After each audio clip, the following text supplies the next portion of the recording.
नमस्कार। छत्रपती शिवाजी महाराज की जय।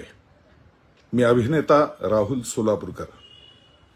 साधारण 1.5-2 महिन्यापूर्वी रीमा अमरापूरकर यांच्या एका पॉडकास्टवरती मी एक 50 मिनिटं मुलाखत दिली होती। त्या मुलाखतीच्या दरम्यान एका प्रश्नाला उत्तर देताना मी इतिहास आणि इतिहासातल्या रंजक गोष्टी कशा बनतात याविषयी बोलताना छत्रपती शिवरायांच्या आग्र्याहून सुटका या विषयावरती काही गोष्टी बोललो।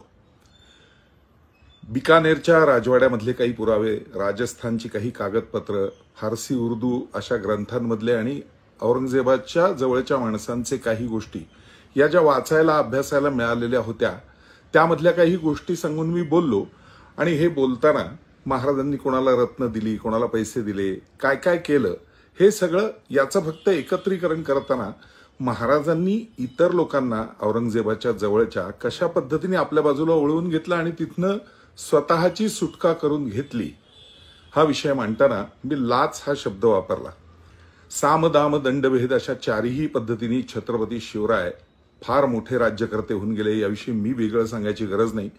किंबहुना छत्रपती राजर्षी शाहू महाराजांची भूमिका मी अत्यंत व्यवस्थितपणे पार पाडली होती, अत्यंत नेकीनं सगळा इतिहास अभ्यासून। आणि जगभर गेली अनेक वर्ष वंदनीय पूजनीय छत्रपती शिवाजी महाराज यांच्याविषयीची अनेक विषयांवरची व्याख्यानं जेवढा अभ्यास माझा आहे त्याप्रमाणे उत्तमरित्या देण्याचा मी प्रयत्न करत असतो आणि जगभरच्या लोकांनी ते वाखाणलेलं आहे। त्यामुळे छत्रपती